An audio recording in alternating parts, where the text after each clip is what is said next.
देखिए, बिहार में एनडीए मजबूत है। माननीय मुख्यमंत्री नीतीश कुमार जी के नेतृत्व में बिहार आगे बढ़ रहा है।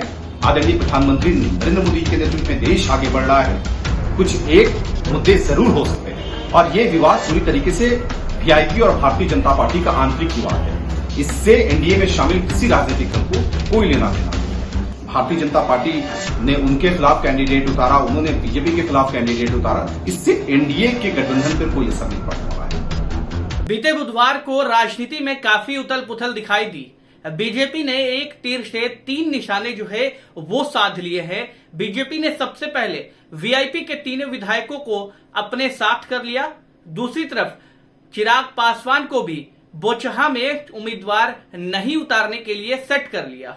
और तीसरी बात है कि हम के जो सुर थे लगातार मुकेश सहनी के पक्ष में जा रहे थे, मगर अब जीतन राम मांझी की पार्टी जो है वो भी शांत हो गई है और उन्होंने भी मुकेश सहनी का साथ छोड़ दिया है।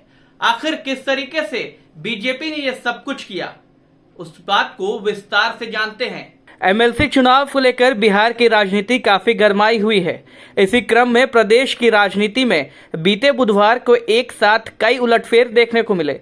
एक तरफ जहां मुकेश सहनी को भाजपा ने बड़ा झटका दिया, तो वहीं दूसरी तरफ कल तक वीआईपी के समर्थन में बोलने वाले जीतन राम मांझी की हिंदुस्तानी अवाम मोर्चा ने भी अपना पल्ला झाड़ लिया। दूसरी तरफ चिराग पासवान की राजनीति में भी बड़ा बदलाव देखने को मिला। चिराग पासवान लंबे वक्त के बाद भाजपा के साथ खुलकर खड़े होते दिखे।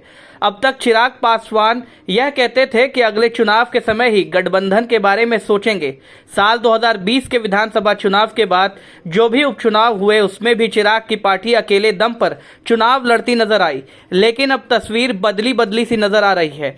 12 अप्रैल को होने वाले बोचहा उपचुनाव में चिराग पासवान ने भाजपा को समर्थन देने का फैसला किया है। चिराग पासवान की पार्टी लोजपा रामविलास भाजपा उम्मीदवार बेबी कुमारी को अपना समर्थन देगी। चिराग की पार्टी ने अपना कोई प्रत्याशी खड़ा नहीं किया है। भाजपा के पक्ष में चिराग पासवान प्रचार करने जाएंगे या नहीं, इस पर अभी बहुत कुछ स्पष्ट नहीं है। लोजपा रामविलास के प्रदेश अध्यक्ष राजू तिवारी और प्रदेश संसदीय बोर्ड के अध्यक्ष हुलास पांडे ने विधानसभा चुनाव में उम्मीदवार उतारने का फैसला राष्ट्रीय अध्यक्ष पर छोड़ रखा था, लेकिन चिराग पासवान ने भाजपा को समर्थन देने का फैसला किया है। भाजपा सांसद अजय निषाद से नई दिल्ली में चिराग पासवान से मुलाकात की थी और उनसे उपचुनाव में उम्मीदवार न उतारने की आग्रह किया था। इन दोनों की मुलाकात से ये तय हो गया था कि चिराग पासवान भाजपा को ही सहयोग करेंगे। चिराग पासवान के साथ आने से भाजपा को बोचहा में उपचुनाव में काफी फायदा मिल सकता है। अब बड़ा सवाल यह है कि चिराग पासवान भाजपा की ओर से चुनाव प्रचार भी करेंगे।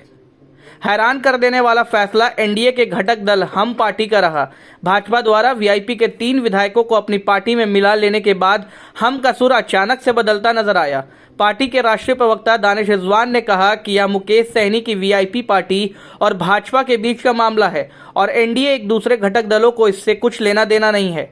दानिश रिजवान ने कहा कि बिहार में नीतीश कुमार के नेतृत्व में एनडीए की सरकार मजबूती से स्थिति में है।